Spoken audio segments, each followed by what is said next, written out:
Hello friends, once again welcome back to my YouTube channel grammar hub Kanpur. अभी तक हम लोग इंडेफिनिट आर्टिकल पढ़ रहे हैं। उसमें एक दो पॉइंट बचे हुए हैं जिनको मैं जल्दी से कवर करता हूं।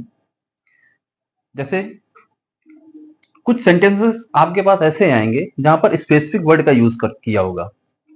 Appoint, elect, make, crown. जिन सेंटेंसेस में ये आपको वर्ड दिख जाए, ठीक है, तो इन वर्ड्स के बाद जो भी नाउन आएगा, ध्यान देना, इन वर्ड्स के बाद, जैसे एग्जांपल दिया, ही वॉज अपॉइंटेड प्रिंसिपल, तो इन वर्ड्स के बाद जो भी नाउन आएगा उसके पहले द नहीं लगेगा। ठीक है, example, he was appointed principal. अब मोस्टली हम लोग जब एप्लीकेशन लिखते हैं स्कूल में तो द प्रिंसिपल से ही स्टार्ट होता है, तो ज्यादातर बच्चे इसमें कंफ्यूज हो जाएंगे कि यार द प्रिंसिपल तो आता है, तो ये हमारा सही हो सकता है। लेकिन नहीं, आपने अगर ये रूल पढ़ा हुआ है, जहां पर किसी सेंटेंस में अपॉइंट मिल जाए या इलेक्ट मिल जाए, मेक या क्राउन मिल जाए, वहां पर जो भी नाउन आ रहा है उसके पहले द का यूज नहीं होगा। Keep in mind. इसके बाद, they made him monitor of the class. ठीक है, तो they made him monitor of the class. अब देखो, मेड आ गया, मेक का सेकंड फॉर्म है। ये ना सोचना कि यहां तो मेक लिखा है, यहां मेड दे रहे हैं, तो कोई भी फॉर्म हो सकती है, सेकंड फॉर्म भी हो सकती है एंड थर्ड फॉर्म भी हो सकती है, यूज कर सकते हैं। तो दे मेड हिम, जहां मेड आ गया, ठीक है, वहां पर जो भी नाउन आएगा उसके पहले द का यूज नहीं आएगा। तो आपको प्रॉब्लम क्या दी जाएगी? They made him the monitor of the class. ठीक है, तो ये आपको ध्यान में रखना है, कीप इन माइंड। सेकंड, दूसरा पॉइंट क्या है? कंपैरेटिव डिग्री के बाद यदि देन या टू का यूज होता है तो कंपैरेटिव डिग्री के पहले द का यूज नहीं होता है। जैसे Raghav is better than you. अब यहां पर ये कंपैरेटिव डिग्री है, ठीक है, यहां पर यूज किसका हो रहा है? देन। हमने क्या पढ़ा? यहां पर देन आ जाए या टू आ जाए, देन आ जाए या टू आ जाए। सेकंड क्या है? Priyanka is senior to you. तो Raghav is better than you, यहां पर देन का यूज हो रहा है, इसलिए बेटर के पहले हमारा द यूज नहीं होगा। Priyanka is senior to you, यहां पर टू का यूज हो रहा है, क्योंकि रूल हमने पढ़ा है कि जहां पर किसी सेंटेंस में देन या टू का यूज होगा वहां पर कंपैरेटिव डिग्री के पहले द का यूज नहीं करेंगे। ध्यान में रखना है इस चीज को। बट ऐसा नहीं है कि कंपैरेटिव डिग्री के पहले हम द का यूज करते ही नहीं है। कुछ कंडीशंस बनाई गई हैं जहां पर हम कंपैरेटिव डिग्री के पहले भी द का यूज करेंगे। वो कंडीशन क्या है? यदि कंपैरेटिव डिग्री के बाद of the two, comparative degree के बाद कोई भी कंपैरेटिव डिग्री होगी, उसके बाद ये देखना ऑफ द टू का यूज हो तो कंपैरेटिव डिग्री के पहले द का यूज होगा। जैसे एग्जांपल देखो, he is the better of the two boys. देखो अभी यहां पर हम कंपैरेटिव डिग्री थी लेकिन उसके पहले हम द का यूज नहीं कर रहे थे, बट यहां पर भी कंपैरेटिव डिग्री है, हम यूज यहां पर द का कर रहे हैं। क्या उसकी कंडीशन फुलफिल हो रही है? जब कंपैरेटिव डिग्री के बाद ऑफ द टू, ये तीन वर्ड आपके अगर आ जाते हैं तो कंपैरेटिव डिग्री के पहले हम द का यूज करेंगे। इस पे प्रॉब्लम पूछी गई है और वो भी हायर एग्जाम में पूछी गई है। जैसे आपका सीडीएस हो गया, पीओ हो गया, सीपीओ हो गया, उनमें सारी चीजें पूछी गई हैं। और भी इसके एग्जाम्पल क्या है वो मैं बताऊंगा आपको। ये थोड़ा हायर लेवल के हैं तो माइन्यूट प्रॉब्लम पूछते हैं, जिसमें अगर किसी ने ऊपर ऊपर पढ़ा है तो शायद ना कर पाए, लेकिन अगर आपके आंखों के सामने से ये दो तीन बार चीजें निकल जाएंगी तो आपको मेमोराइज रहेगा और इजिली आप परफॉर्म करके आएंगे अच्छा सा वहां पे। तो ये चीज ध्यान रखना। नेक्स्ट पॉइंट, किसी सब्जेक्ट, लैंग्वेज या गेम्स के पहले किसी भी आर्टिकल का यूज नहीं होता है। किसी भी आर्टिकल का, I am not talking about only indefinite article the और डेफिनिट आर्टिकल ए और एन। किसी भी आर्टिकल का यूज नहीं होगा, ध्यान रखना। जैसे he is a student of history, यहां पर आपको द करके प्रॉब्लम दे देंगे और आपको फाइंड आउट करना होगा। ठीक है, तो हिस्ट्री क्या हमारा सब्जेक्ट है, सब्जेक्ट के पहले हम द का यूज नहीं करेंगे, सब्जेक्ट के पहले हम आ का या एन का यूज नहीं करेंगे। दूसरा example, she can speak Hindi and English. अब यहां पर भी आपको दा करके प्रॉब्लम दे दी जाएगी, तो आपको फाइंड आउट करना है। अगर ये आपने रूल पढ़ा हुआ है तो आप इजिली कर लेंगे। देखो पेपर टफ नहीं होता है, पेपर को टफ वही बनाता है जो चीज आप पढ़ के नहीं गए हो, और वही चीज अगर आपको पूछ दी गई भले वो इजी होगी, लेकिन आप अगर पढ़ के नहीं गए हैं और वो चीज आपसे पूछ दी जाएगी तो आपको टफ लगने लगेगा। ठीक है, तो इसलिए अगर ये रूल आप नहीं पढ़े हो, ऊपर ऊपर पढ़ लिया, किसी भी यूट्यूब चैनल में देख रहा हूं कि कुछ यूट्यूब चैनल ऐसे हैं कि 20 मिनट में पूरा आर्टिकल खत्म कर रहे हैं, एक्सरसाइज भी करा रहे हैं, और लड़के खुश भी हो रहे हैं यार ये छोटा है इसमें पूरा दिया है, हेडिंग बड़ी बड़ी दे देते हैं उसमें, 20 मिनट में पूरा आर्टिकल कंप्लीट कीजिए, किसी भी एग्जाम में गेट थ्रू ये। लेकिन नहीं, आप लुभाने लुभाने जो पोस्टर करके दिखा रहे हैं आपको, उस पर ना जा करके थोड़ा डीपली जाइए। ठीक है, तो आप ये हमारा अभी तक का लगभग सारे पॉइंट कवर हो गए हैं, डेफिनिट आर्टिकल है, इनडेफिनिट आर्टिकल। एक दो पॉइंट मैं देख रहा हूं, अगर कोई बचता है तो मैं आपको कवर करवा रहा हूं। इसके बाद हमारी एक्सरसाइज स्टार्ट होंगी। जैसा कि मैंने सबसे पहले वाले लेक्चर में बताया था कि पर डे मैं आपको कुछ वर्ड मीनिंग्स दिया करूंगा। वो वर्ड्स मीनिंग वही होंगी जो आपके कंपटीशन में पूछी जा चुकी हैं अभी तक। ठीक है, या फिर कुछ नई होंगी जो द हिंदू या इंडियन एक्सप्रेस के जो भी वर्ड आए हुए हैं नए करंट अफेयर से रिलेटेड, उनको कवर करवाएंगे। ठीक है, और वो जो भी वर्ड बताता हूं एक नोटबुक में लिखते जाना, क्योंकि वो बहुत ही कंड्यूसिव होंगे आपके लिए। चलो, मैं जो भी टॉपिक अभी बचा है वो नेक्स्ट में करवा रहा हूं।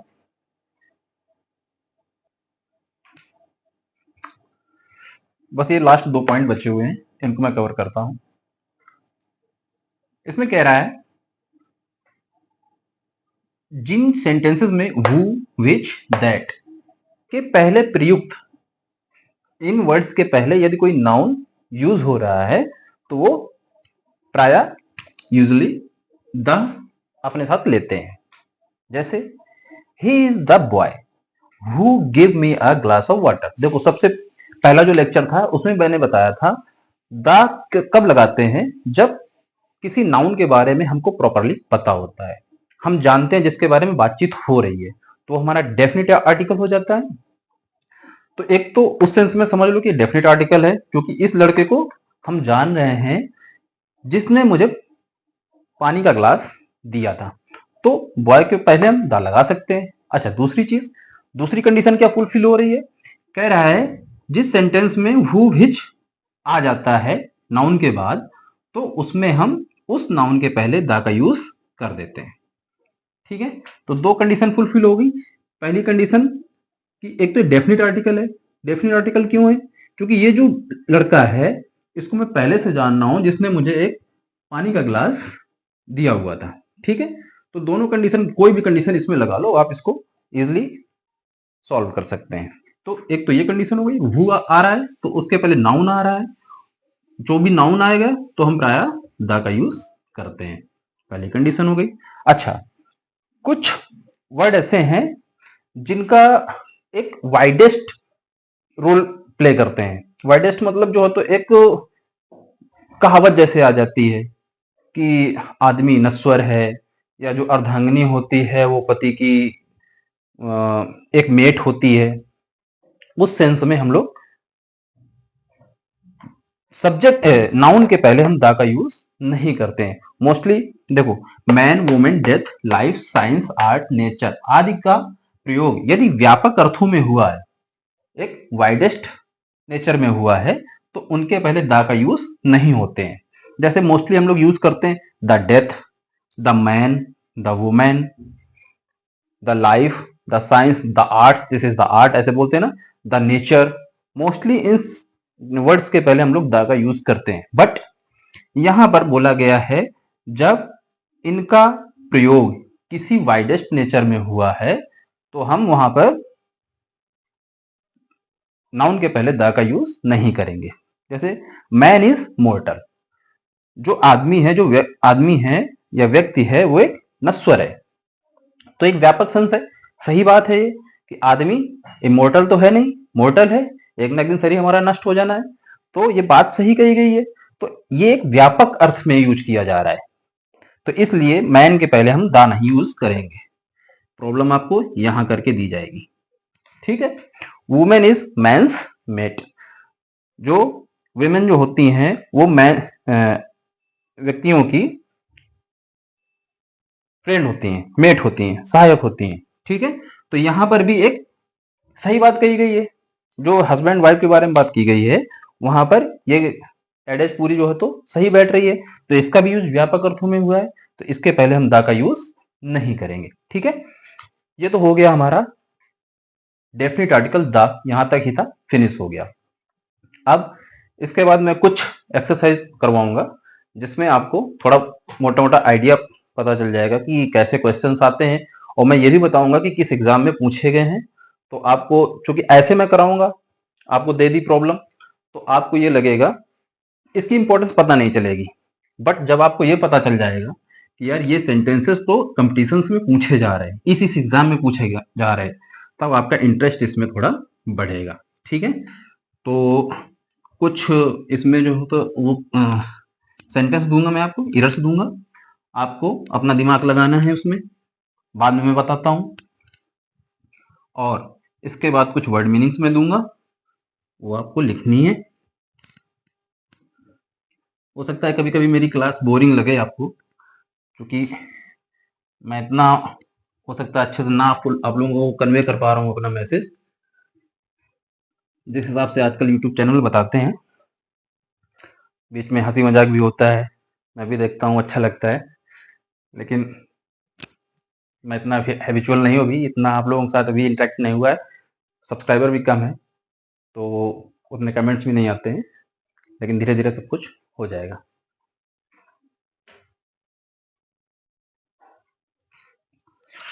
चलिए अब कुछ हम एक्सरसाइज करेंगे। दोनों आर्टिकल खत्म हो गए हमारे, डेफिनेट एंड इंडेफिनिट। तो अभी कुछ एक्सरसाइज करते हैं, ठीक है। जो भी मैं आपको सेंटेंसेस दूंगा ये वेरियस एग्जाम में पूछे जा चुके हैं, मैंने मेंशन भी कर दिया है कि कौन सा किस में पूछा गया है। जैसे जो पहला सेंटेंस है वो बीएसआरबी एंड पीओ एग्जाम में पूछा गया है, दूसरा बीएसआरबी एंड क्लरिकल एग्जाम में पूछा गया है, तीसरा आरआरबी एंड एनडीएम पूछा गया है, चौथा बीएसआरबी एंड पीओ एग्जाम में पूछा गया है।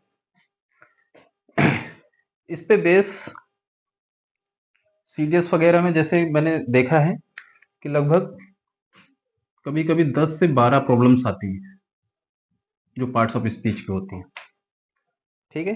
तो पार्ट्स ऑफ स्पीच एक बहुत ही इंपॉर्टेंट रोल प्ले करता है।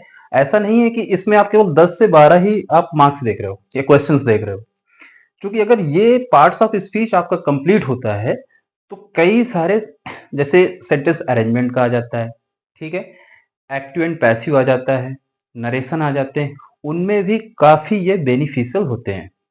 तो ये चूंकि बेसिक चीज है हमारी ग्रामर की, इसके बिना आप ऊपर पिलर खड़ा नहीं कर पाएंगे। आपको लगता है कि तो छोटी चीजें हमको जो तो ध्यान देना चाहिए, वन वर्ड सब्स्टिट्यूशन में, वर्ड मीनिंग में, सिनोनिम्स, एंटोनिम्स, वो सब मैं वर्ड मीनिंग में आपको कवर करा दूंगा, वो कोई बड़ी चीज नहीं है। लेकिन जो ये छोटी छोटी चीजें हैं ये आपको पूरे इंग्लिश ग्रामर की न्यू है, हर सेक्शन में आपको ये काम आएंगी, ठीक है। चलो स्टार्ट करते हैं, पढ़ो। Priya likes self employment to job in any office, ठीक है, ये हमारा सेंटेंस हो गया। एक पांचवा ऑप्शन दे देते हैं, नो एरर। सेंटेंस को थोड़ा ये और टफ बनाने के लिए एक ऑप्शन दे देंगे, नो एरर, कि अब आप पहले अगर ये हमारा सेगमेंट नहीं होता तो आपको लगता कि हाँ इसमें प्रॉब्लम है तभी दिया गया, लेकिन इन्होंने और इसमें डायलेमा कर दिया ऑप्शन ई दे करके। अब आपको ये भी हो जाएगा कि हो सकता है सारा सही हो, नो एरर हो, ठीक है। तो सेंटेंस को टफ बनाने के लिए ये पांचवा ऑप्शन डाल देते हैं। अब थोड़ा आप लोग अपना दिमाग लगाओ कि देखो अभी ये सॉल्व करना इजी है, इसलिए इजी है क्योंकि ये जो प्रॉब्लम दी गई है केवल आर्टिकल के बेस पे दी गई है, ठीक है। आर्टिकल के बेस पे है तो आपको यही पता करना है कि इसमें या तो दा कहीं मिसिंग होगा, या एन होगा, या ए होगा, ठीक है। तो अब थोड़ा आप अपना दिमाग लगाओ, 2 मिनट का समय मैं लेता हूं, आप थोड़ा सोचो इसमें कि क्या किस पार्ट में प्रॉब्लम है।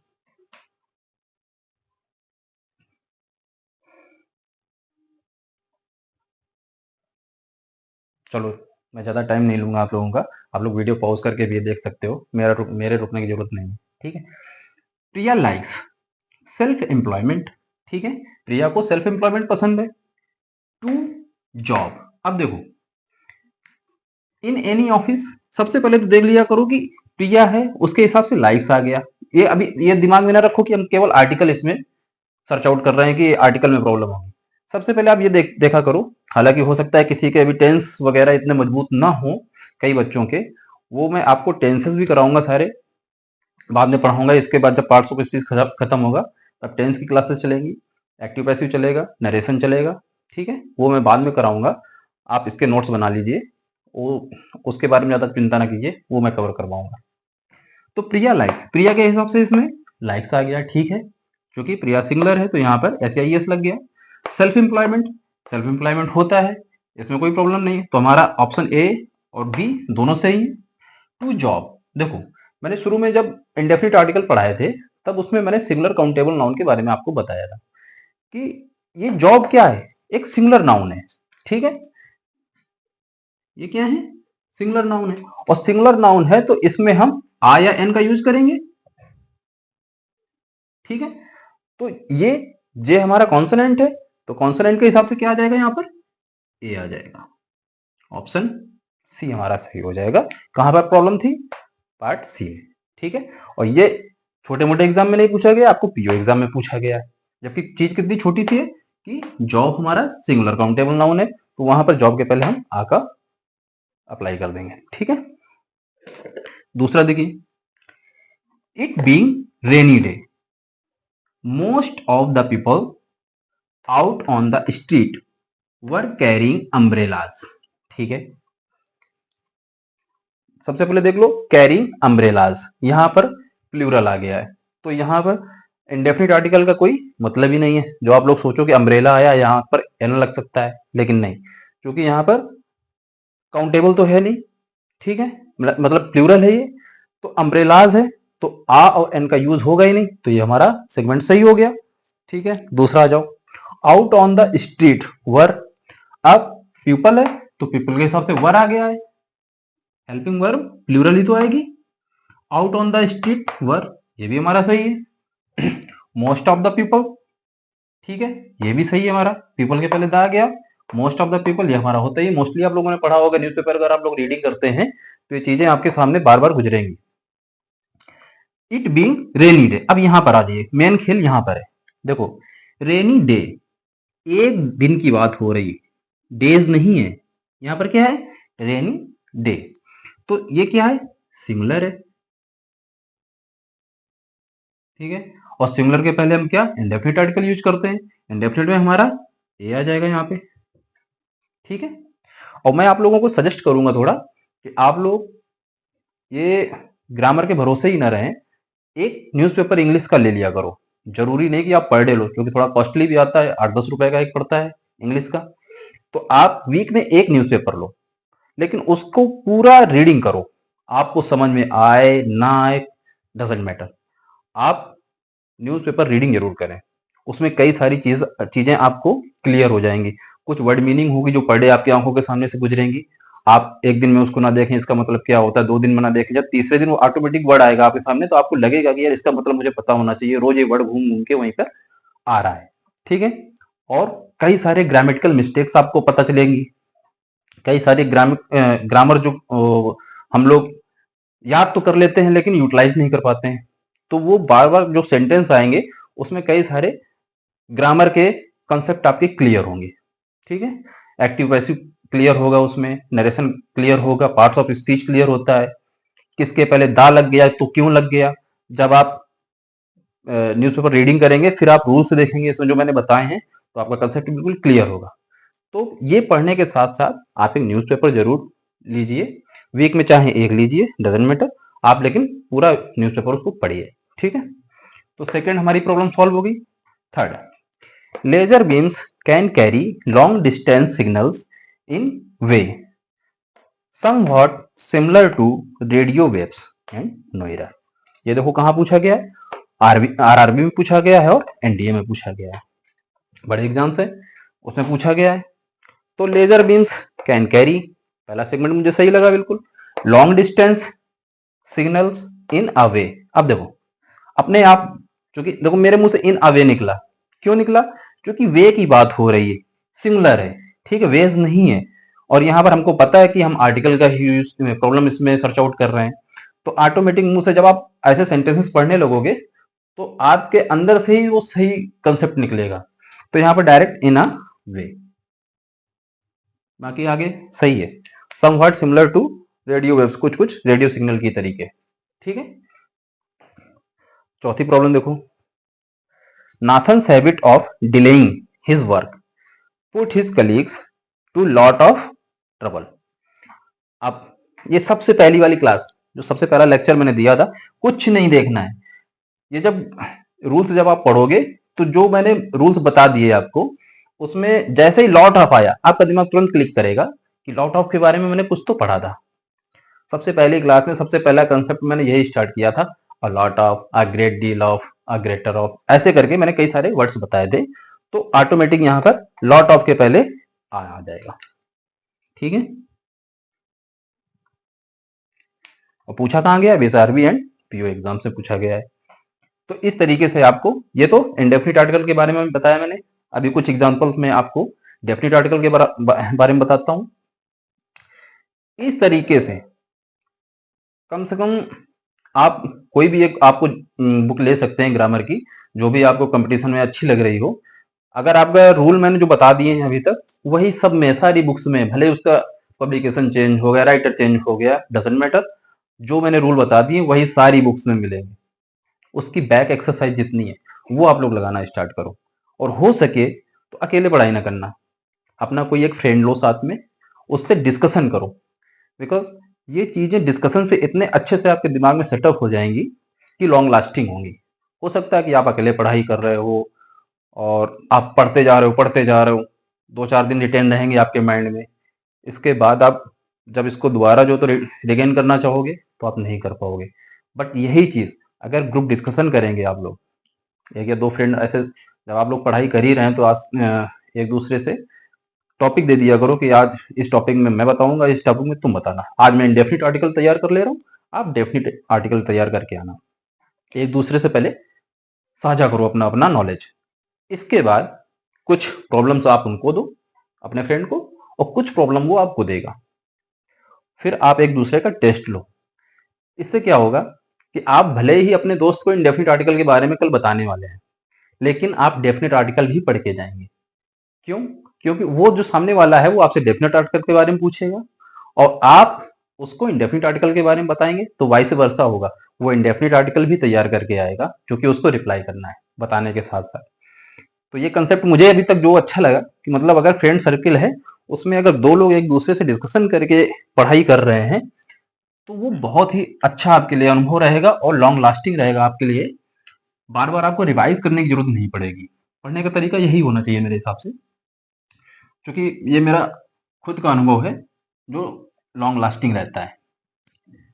बाकी पढ़ाई तो बच्चे खैर आजकल कर ही रहे हैं, बहुत मेहनती हैं, पूरा डेडिकेशन के साथ करते हैं, क्योंकि एक ही सब्जेक्ट तो होता नहीं कि इंग्लिश ही कंप्लीट करनी है। कंपटीशन में कई सारे चीज़ें पूछी जा रही हैं, हिस्ट्री हो गई, ज्योग्राफी हो गई, मैथ हो गई, इंग्लिश हो गई, और नए नए करंट अफेयर्स आजकल जुड़ रहे हैं, नए टॉपिक आ रहे हैं। तो कई सारे सब्जेक्ट भी कंप्लीट करने इतना टाइम होता नहीं है, लेकिन ये टाइम मैनेजमेंट होगा जो मैं आपको बता रहा हूँ, एक दूसरे से डिस्कशन करके पढ़ने वाला। क्योंकि आप अगर अकेले पढ़ेंगे तो हो सकता है कि एक चीज को आप याद करने में 1 से 2 दिन लगाएं, और वो आप लॉन्ग लास्टिंग भी नहीं रख रहे हैं। लेकिन यही अगर डिस्कशन करके पढ़ेंगे तो एक बार रिवाइज करके आप उसको 2-4 महीने तक बिना पढ़े आपके माइंड में वो बना रहेगा। तो इसलिए फ्रेंड का साथ जरूर लें। चलिए, अब कुछ प्रॉब्लम हमारी आ गई डेफिनेट आर्टिकल के रिगार्डिंग। अभी तक हमने प्रॉब्लम जो देखी वो इंडेफिनिट की देखी, अब डेफिनेट की देखो। इनमें जहां भी प्रॉब्लम मिलेगी आपको दाग ही आएगा, ठीक है। फर्स्ट पढ़िए जरा। Sunil is a best student in our class at present. ये पूछा किसमें गया है? छोटा एग्जाम बीएसआरबी क्लरिकल एग्जाम में पूछा गया है, इसलिए आपको इजी लग रहा होगा। कि देखो, आपने पढ़ा है कि जब भी सुपरलेटिव डिग्री आ जाती है, ये कौन सी डिग्री है? सुपरलेटिव डिग्री ऑफ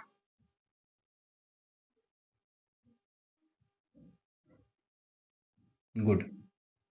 ठीक है, तो सुपरलेटिव डिग्री के पहले जो भी आर्टिकल लगेगा वो क्या लगेगा? द। तो यहां पर आ ना होके क्या लगेगा? द। ठीक है, इजी था, कर लेंगे आप लोग। Next, in mountaineering expedition higher you go from the base camp the colder you feel. आप जब भी माउंटेनियरिंग के लिए जाएंगे तो जितना भी आप बेस से ऊपर जाएंगे तो आपको कोल्ड फील होगा। तो अब ये कंडीशन कौन सी आ गई? ये देखो, कंपैरेटिव डिग्री है,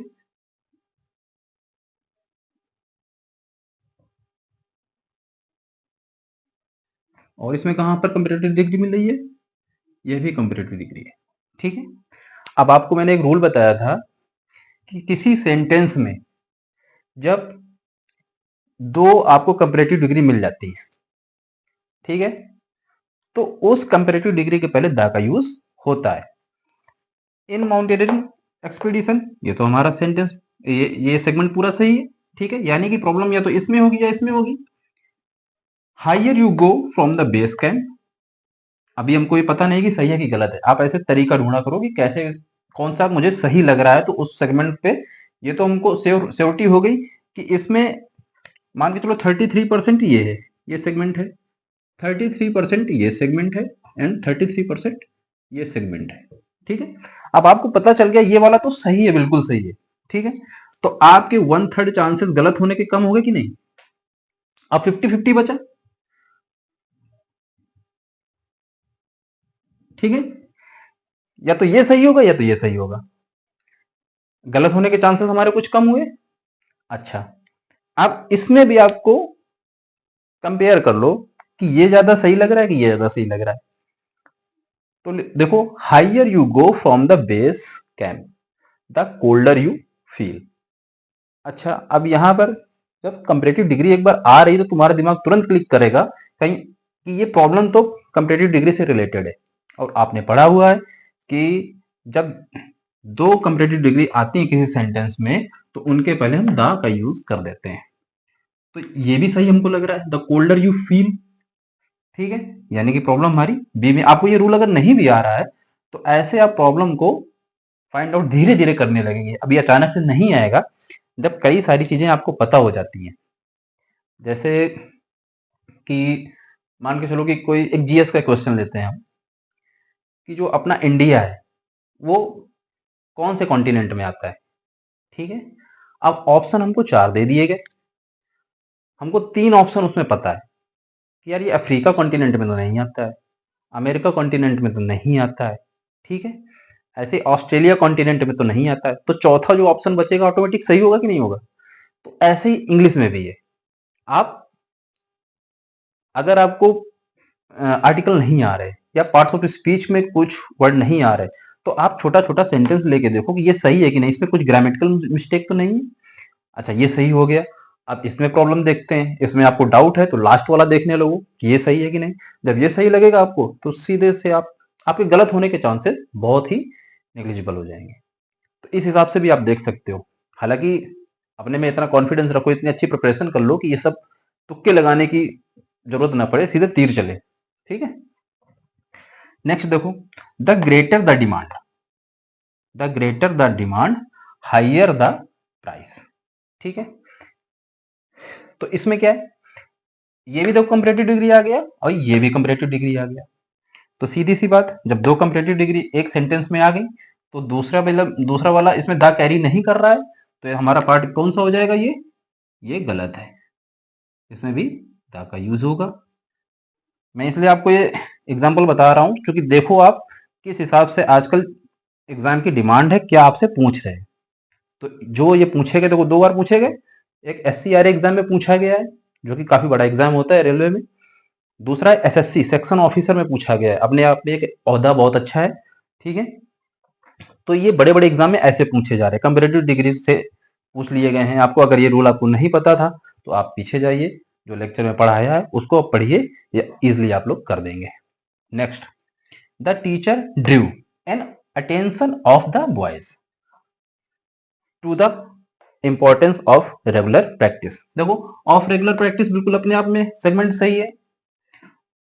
बॉयज टू द इंपॉर्टेंस, अब देखो यहां पर द लग सकता था, सॉरी द तो इसमें लगा ही है पहले से ही, इसको आप हटा दो तो द तो लगा ही है, ठीक है।